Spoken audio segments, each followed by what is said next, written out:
we're on a deadline today. We've got 5 bills to deal with. We'll try to get those done expeditiously, so we can all go to our next committee meeting. First, I'll call up Senate Bill number 2003, and I'll recognize Senator Ladner, to explain the bill. Yes, thank you, Mr. Chairman. This bill is basically, the Coast Guard asking for verbiage change. It's basically requesting that we meet their standards, because if we do not meet their standards, we have a chance of losing a grant for 1.5 million a year. So pretty much it doesn't change anything else everything remains the same on the bill. Nothing changes. We just had to change code sections. That's about it. Thanks, Senator Ladner. Any questions from the committee? Thank you, Mr. Chairman. My first question is dealing with the actual definition of vessel. A vessel by Webster and every other one I've checked with is a ship or a large boat or a watercraft bigger than a rowboat. In some of the language that's changed, we're actually showing where we're going to identify rowboats as a vessel. So we need to do some type of definition change. And also on line 127, we have just a clerical that needs to be changed. The commission supposed to be taken out of that. Okay, well, We do not have authority. we can look at that amendment, when we get further down.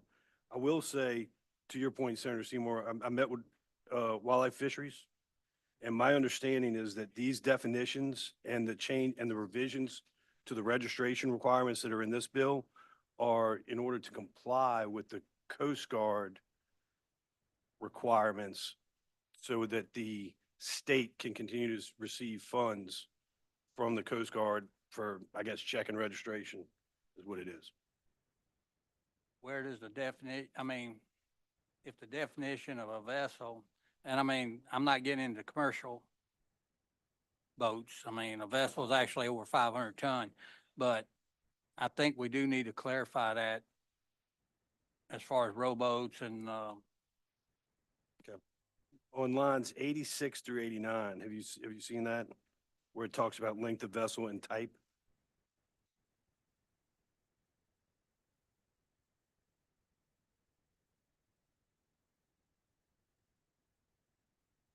That help answer your question?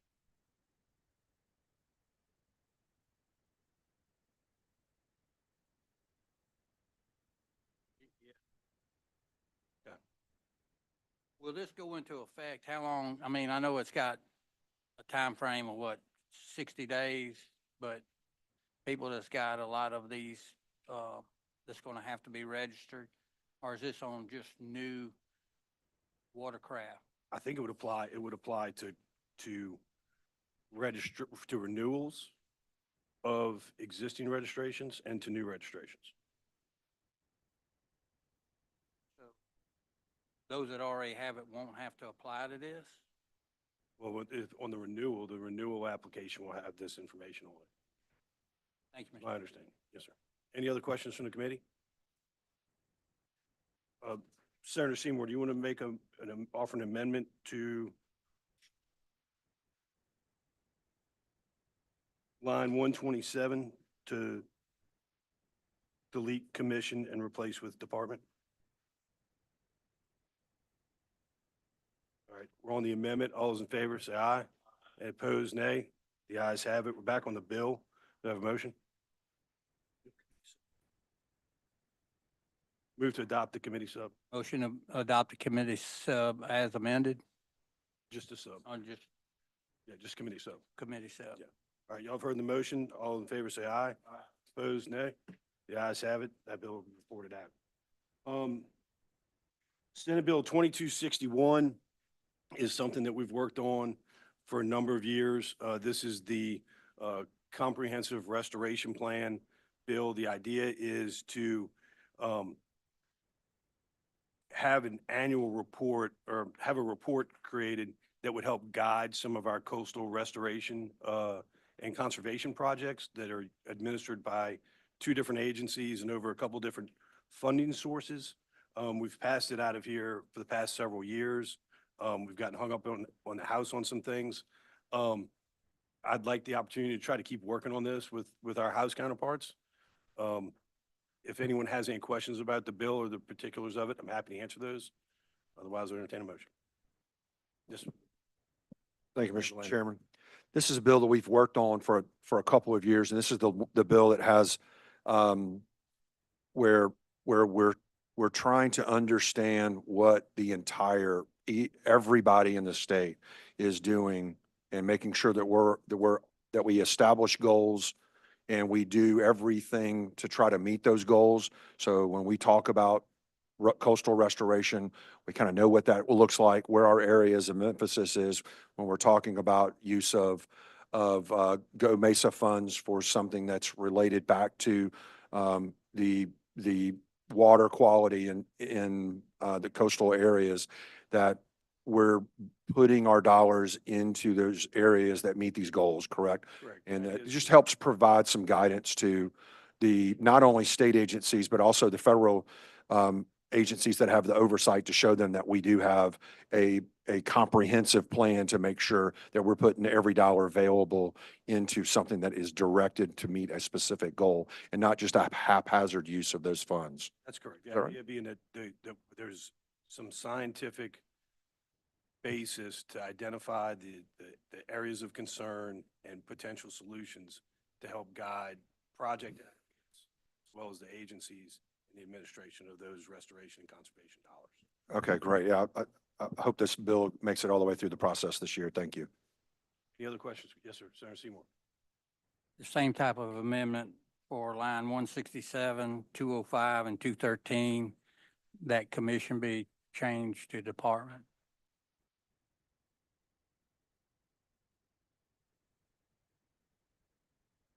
That is under the, oh, that's under, it is under 49.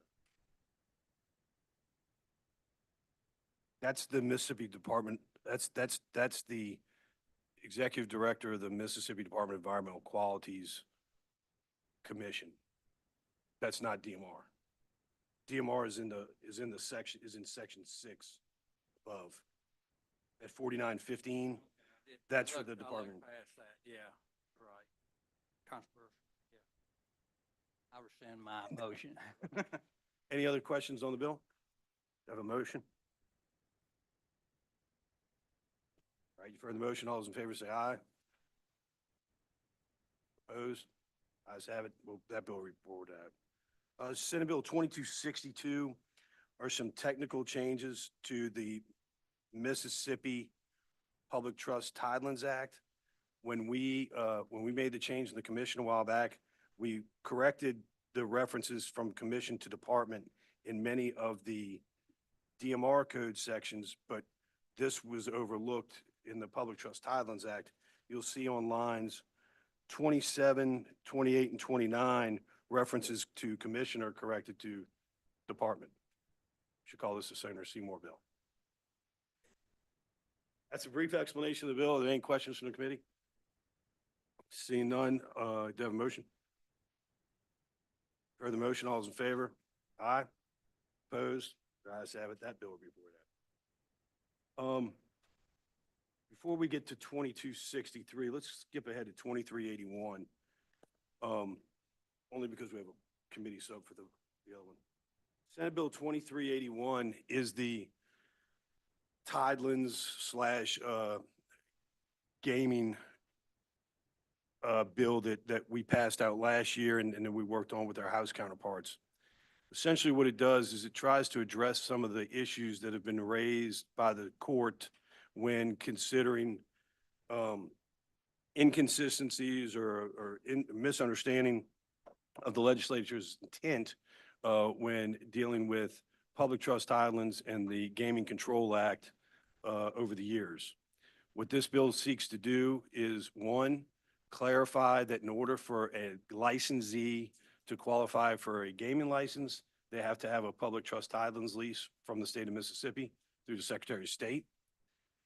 Clarifies that our local ports and harbors, your city and county port and harbor commissions or port and harbors, that those local governments maintain control of their ports and harbors.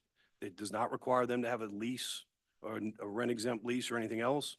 But does provide that those local municipalities and counties cannot use their local ports for a gaming license or for a gaming purpose. And then lastly, the bill codifies the site suitability and amenity requirements that have been promulgated by the Gaming Commission over the years. The purpose of this legislation is to provide some stability when it comes to the statutory and regulatory environment for our state's gaming industry. It is not an anti-competition bill. It's not trying to tell anybody that they can't have a casino. It is saying that these are the rules if you want to apply for a new casino license, that these are the rules that we're all following. Mississippi has a very special gaming industry. We've built a destination gaming product. It's a place where people want to come and spend their time and spend their money. And I think it's incumbent upon all of us to do our best to not preserve the current industry, but to also make it attractive for new properties to come to Mississippi and to recognize that we have worked to create that stable environment. I'm happy to go through section by section of the bill.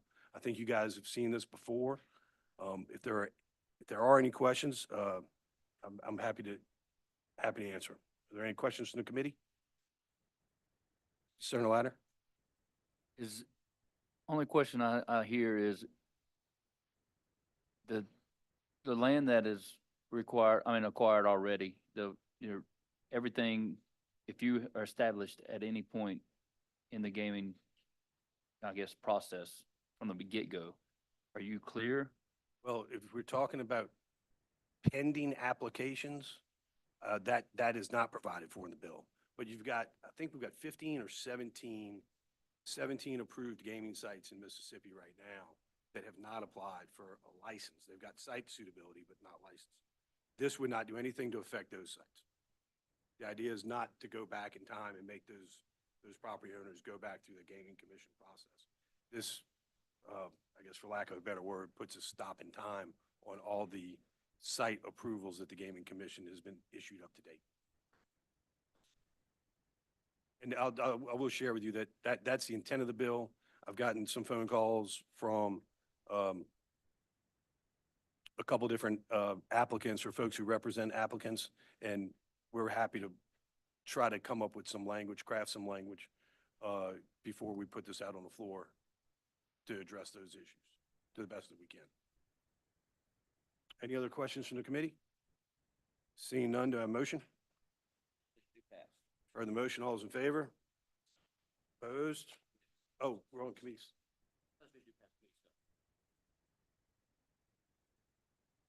Okay, Title Sufficient Do Pass Committee Sub, I'm sorry, I overlooked that. You've heard the motion, all in favor? Opposed?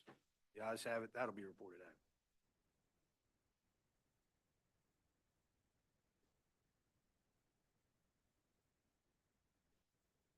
I got you. In your packet, the last bill we'll call up is Senate Bill 2263. This is a bill that Senator Ladner dropped, and it, last year we passed. Well, let's go back. 22, we passed a oyster bottom lease pilot program. 23, we passed an oyster bottom lease bill that authorized the department to lease or offer for lease certain bottoms. There were some issues with that rollout. That was fine. We came back last year. We made some revisions to the bill. It's basically spelling out the criteria that the lease applicants must meet in order to be eligible for a lease. We are still in the process. The department has received applications. None of those applications, as I understand it, have been evaluated or graded at this point. They're looking at possibly using, I guess, a third party to do that. So we're gonna take this opportunity to, number one, address, okay, well, it's gonna be down on, it's a deletion, so you guys don't have that in your packet. But it's down, it starts down on 67. And it's deleting the previous subsection C that gave the department authority to lease, bottom to applicants who did not have experience in oyster harvest or propagation, but but met certain financial criteria. So the thought here is to sort of clarify our intent that we want people who are experienced in the industry to be the people who are getting these leases and working these reefs in the future. The second change is in code section 49-1536. And that's where the reference to the 20% is. It is our intention that any areas that are not leased should remain available to the public for harvest. So that's a brief explanation of the bill. I'm happy to answer any questions from the committee. Any questions? Seeing none, do I have a motion? Yes. You've heard the motion. All those in favor? Aye. Opposed? That bill will report out. Do I have the last motion? There is a report. Thank you, guys.